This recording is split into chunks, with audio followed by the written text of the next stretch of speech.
but it is having a complete consequential sequence. आप पिछले कुछ समय से देखिए, बिहार के शिक्षा मंत्री पहले हिंदू धर्म ग्रंथों के बारे में बयान देते हैं, ये भी INDIA/ घमंडिया के घटक दल हैं। फिर उत्तर प्रदेश में स्वामी प्रसाद मौर्य अभी चंद दिन पहले हिंदू धर्म धोखा है बोल चुके हैं। याद करिए, इससे पहले कर्नाटक में वर्तमान में PWD मिनिस्टर सतीश झारकीवली, जो कांग्रेस पार्टी के हैं, मुख्य घटक घमंडिया गठबंधन का, ये बोल चुके हैं हिंदू शब्द बड़ा गंदा है, जब ये कार्यकारी अध्यक्ष हुआ करते थे कर्नाटक प्रदेश कांग्रेस के। गोपाल इटालिया, जो इस समय आम आदमी पार्टी के महासचिव हैं, जो गुजरात आम आदमी पार्टी के अध्यक्ष हुआ करते थे, वो बोल चुके हैं कि मंदिर नहीं जाना चाहिए, देवी देवताओं की पूजा नहीं करनी चाहिए। और अब उससे पूर्व के भी दौर की बात याद करें तो जब ये सत्ता में थे, जैसे आज आदरणीय गृह मंत्री जी ने बात याद दिलाई है कि क्या कहते थे, मुस्लिम should have first right over the national resources of India. इन्होंने अपने मन से तथा कथित हिंदू आतंकवाद की पूरी थ्योरी गढ़ ली थी। याद करिए, जनवरी 2013 यूपीए सरकार के गृह मंत्री सुशील कुमार शिंदे जयपुर में यह बयान देते हैं कि हिंदू टेरर कैंप्स चल रहे हैं, और जब सदन में उनसे पूछा जाता है, आप होम मिनिस्टर हैं, आपने बयान दिया है तो सबूत दीजिए, तो अपना स्टेटमेंट विड्रॉ कर लेते हैं कि मैंने ऐसे ही कहा था। इसलिए ये जो घटनाएं हैं, ये केवल ऐसे ही नहीं हो रही हैं। इससे पूर्व भी तमिलनाडु में कोलत्तूर गांव, पेरंबूर जिला, वहां पर कुछ साल पहले यह कह दिया गया कि मुस्लिम समाज की आबादी 70% हो गई है, तो मंदिरों में पूजा नहीं होनी चाहिए क्योंकि उनकी धार्मिक भावनाएं हर्ट होती हैं। और यही इसी गठबंधन के घटक दल DMK की सरकार ने उसे एक्सेप्ट कर लिया। वो तो मद्रास हाई कोर्ट ने इंटरवीन किया कि किसी भी समुदाय का बहुमत हो गया है, इसके आधार पर दूसरे समुदाय की पूजा नहीं रोकी जा सकती। केरल से कश्मीर तक सेकुलरिज्म के सारे सूरमा मुंह में दही जमाकर बैठते रहे। और आज जो एक घटना हुई है जिस पर हम आपका ध्यान आकर्षित करने के लिए आए, इस पूरी श्रृंखला को देखिए। और यह जो घटना हुई है, इसमें तमिलनाडु के मंत्री उदयनिधि जिस कॉन्फ्रेंस में पार्टिसिपेट कर रहे थे, उस कॉन्फ्रेंस का शीर्षक क्या था? इरेडिकेशन ऑफ सनातन धर्म। यह कोई बाई चांस मुंह से निकला बयान नहीं था, यह बाकायदा एक कॉन्फ्रेंस हो रही है जिसका शीर्षक है इरेडिकेशन ऑफ सनातन धर्म।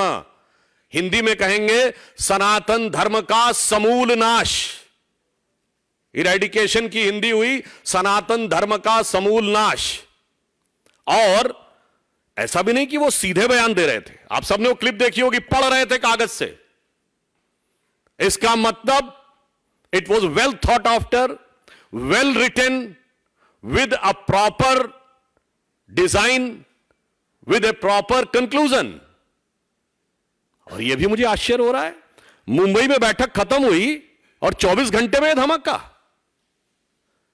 मैं पूछना चाहता हूं कि यह उदयनिधि को किसने लिख के दिया था कागज, और इसमें इस गठबंधन का क्या रोल है?